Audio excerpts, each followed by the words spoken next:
This is a great book. I'm Michael Everts, and this is my channel, Fit to be Read. This book is fit to be read. This is Ray Bradbury's Fahrenheit 451. This is the story of Guy Montag. He is a fireman, which in this futuristic dystopian world that Bradbury has created, means that he goes, when the alarm goes off, to homes where books have been found. It is illegal to have books in the home. If you are found with books in the home, the firemen will come to your home using kerosene torches and their salamander trucks filled with larger kerosene torches, and they will destroy your books and your homes. We don't have need for firemen anymore because other than the firemen coming to burn your home down, houses are fireproof, just not when the firemen come to burn you down. Guy never questions anything up until the point that he meets this 17-year-old girl, Clarice, and then that gets him thinking. He's starting to question things, and our adventure takes off from there. This review, I'm going to do 5 likes and 5 dislikes, and I'm going to continue to do that on my channel for a lot of the books that I read. There will be spoilers involved. The likes and the dislikes are not always proportional. This was an excellent book, so I don't have a lot of really bad or negative things to say about it, but I'm going to stay true to the theme and still come up with 5 of each, 5 likes and 5 dislikes. Jumping right in, my first like is that character Clarice, the 17-year-old girl. She's a very appealing version of the antisocial, conscientious objector type of character. We've seen this in many books and in film and in TV, and a lot of times it's cliche, sometimes it's believable, sometimes it's not. In very few pages, we're really brought in to believe in Clarice as this character. She's very appealing and she has a lot of texture to her. She is very believable as sort of the catalyst for Guy to really start questioning things and questioning his role as a fireman. My second like is the poetic prose of Bradbury. He is such a phenomenal wordsmith. I pulled up a couple of examples here that I made note of. Just take a listen here. Empty the theaters save for clowns and furnish the rooms with glass walls and pretty colors running up and down the walls like confetti or blood or sherry or sauterne. And one more here. This is sort of a description of the books burning in the fire, and when you hear butterflies or moths, we're thinking of the embers or the ashes of the pages of the book. Sit down, Montag. Watch delicately, like the petals of a flower. Light the first page, light the second page. Each becomes a black butterfly. Beautiful, eh? Light the third page from the second, and so on. Chain smoking, chapter by chapter. All the silly things the words mean, all the false promises, all the second-hand notions, and time-worn philosophies.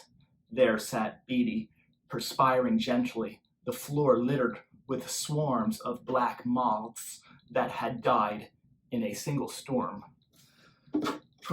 That gives me chills just reading it. It's, yes, a little bit flowery, and the whole book is not written with that same poetic verve, but Bradbury has such a way of creating a vision of something. I mean, just the idea of the butterflies, that is such a strong visual of what those pages might look like as they're burning under the flame, and just the vigor of which these firemen see that happening. They love the fire, they love how it burns, they love the role that they're playing in burning these books, and again, without question.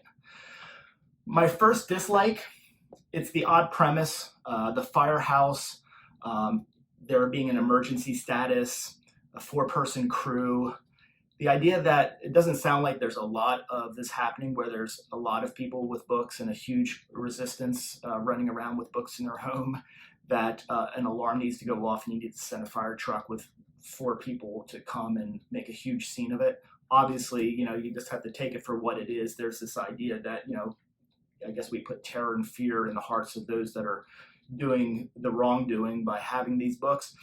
But it makes it just the slightest bit unbelievable, the idea that, why wouldn't there just be the police coming or something like that, that you have a whole department.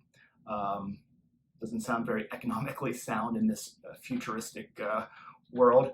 Not a big deal, but you sort of struggle to find dislikes in this book. The book is so good. My second dislike, similarly, a lack of context regarding the pace and intensity at which Montag devolves or evolves in terms of his thinking. He has this moment where he meets Clarice and she gets him to question what he's doing just by explaining to her how she lives her life. And then there's also an incident where the firemen go to a home and they burn the woman's home down, and the woman stays in the home and he watches her burn. Obviously, that's a very intense moment. So that moment is enough, truly, I guess, to inspire that.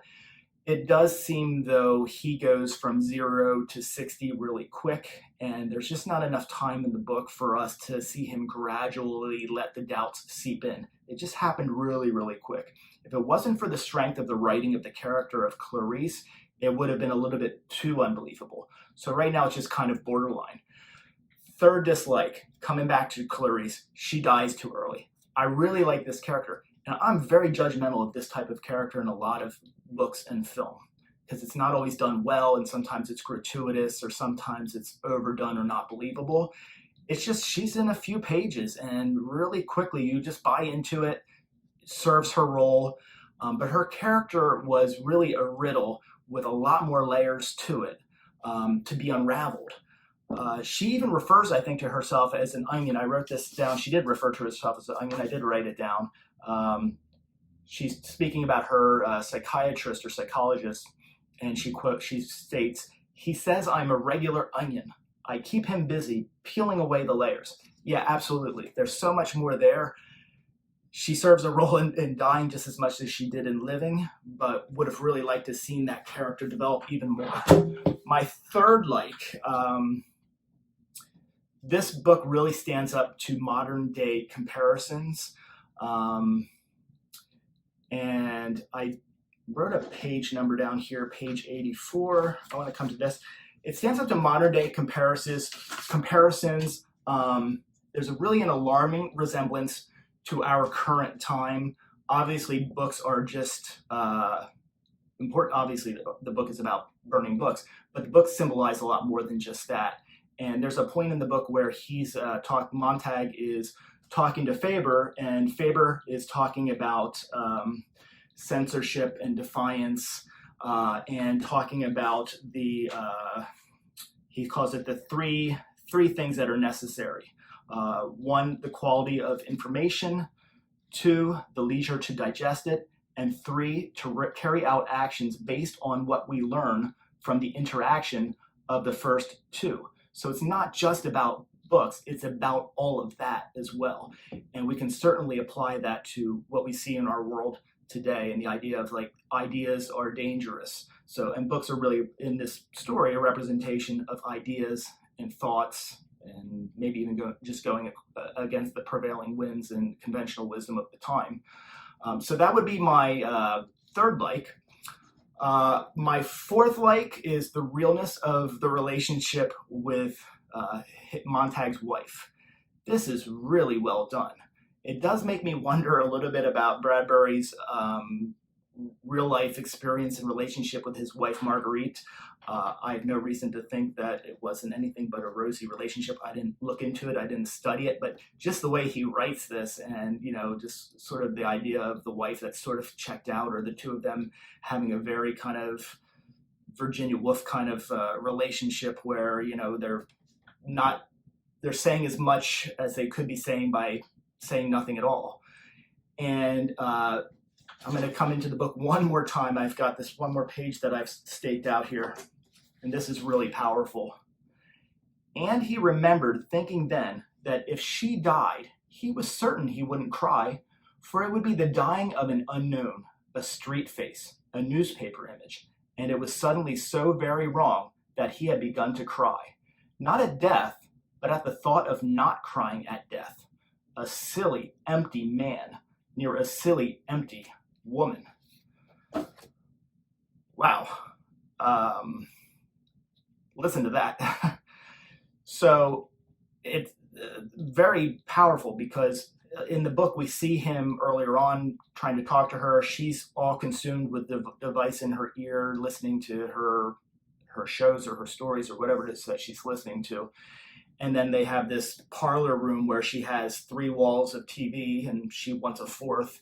And she spends all of her time sitting in this parlor listening to this sort of like interactive family of like a fake aunt and a fake uncle that she just goes and is immersed in like a play. And rarely she maybe has some people over and they do the same thing. They participate in the same thing, and or they're sitting and they're gossiping about other people. And then anything that's going to get in the way of that is going to be, a shock to her. He's talking about, her overdosing on sleeping pills one night, and she's just like, oh, I don't believe that really happened, and just kind of glosses over it, like nothing rises to the level of importance for this woman. So that's a really powerful relationship. Again, it plays a really important role in the book. For those who've read it, that she obviously ends up turning on him and turning him in for owning books. But it's a really powerful statement on that in that relationship. Dislike number 4, the uncertainty about that world. Did people learn to read in school? If there's no books, like how are people learning to read? How does Montag know how to read the few books that he has? Or, when he's burning down the house and he finds this one book that opens up and he reads it and understands it and has the ability and the knowledge to understand it. Where does that come from? Are they reading books in school? Referencing back to Clarice having a psychiatrist.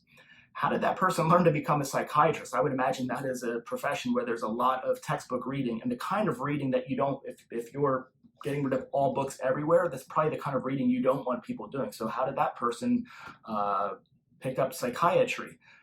It's not a big deal. I'm sort of grasping at straws to find things I didn't like about the book.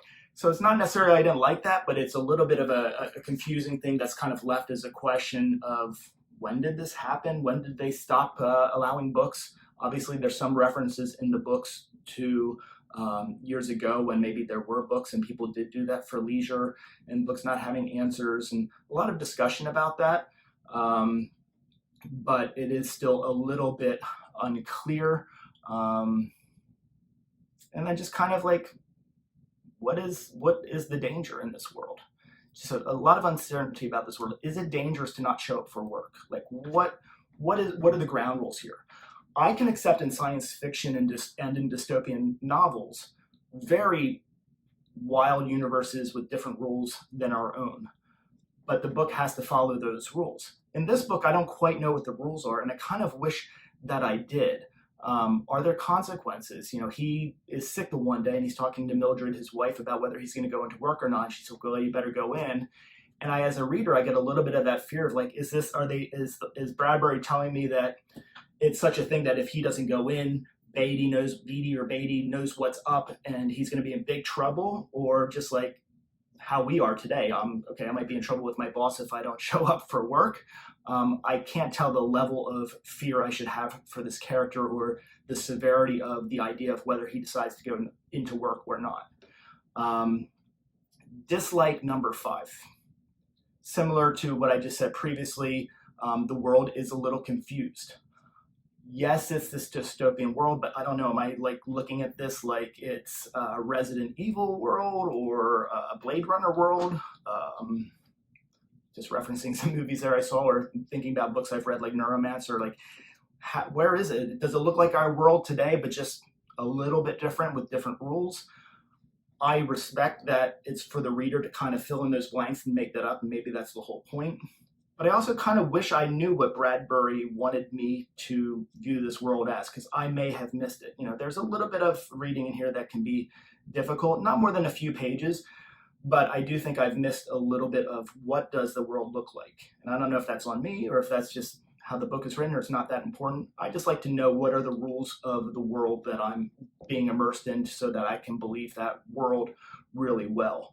My 5th like is the afterwards in this book. So this is the 50th anniversary. I haven't looked at any other copies of this. Lately, I'm rereading books that I've read a long time ago. If you look at this stack behind me, this is kind of my go-to book that I want to be doing reviews for in the next few months. These are all books I've read before. Some of them I've reviewed already, like Hyperion and Fall of Hyperion. But I've read all of these before, but it was long enough ago that I couldn't do a real reliable review on any of them, especially not a 5 and 5. So I'm going to read through those again.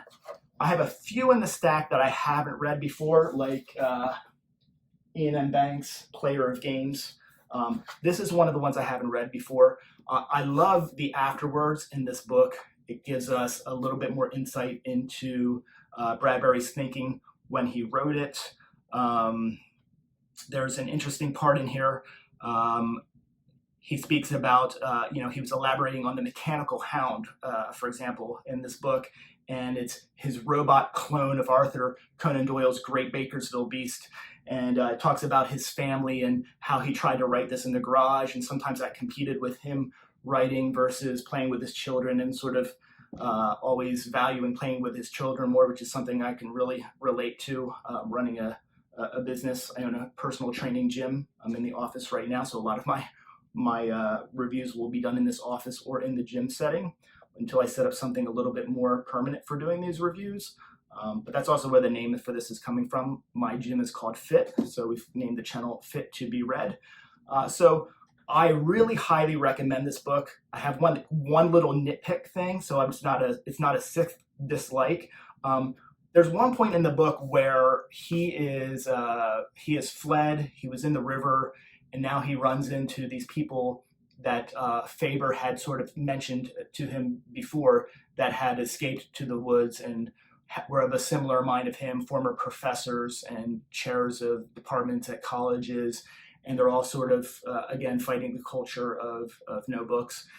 And it's a really interesting part.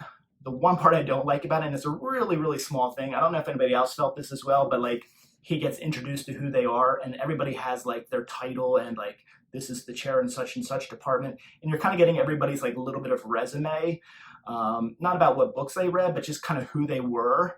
And it's not pretentious, but it just feels a little like too gratuitous for the audience. It's the only thing in the whole book that I felt was like a little gratuitous. It's like, okay, we get it. We know that these are people that are really important.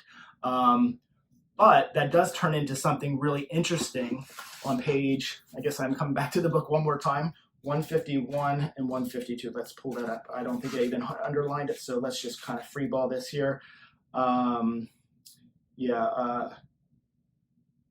So I want you to meet Jonathan Swift, the author of that evil political book, Gulliver's Travels. And this other fellow is Charles Darwin. And this one is Schopenhauer. And this one is Einstein. And this one here at my elbow is Mr. Albert Schweitzer.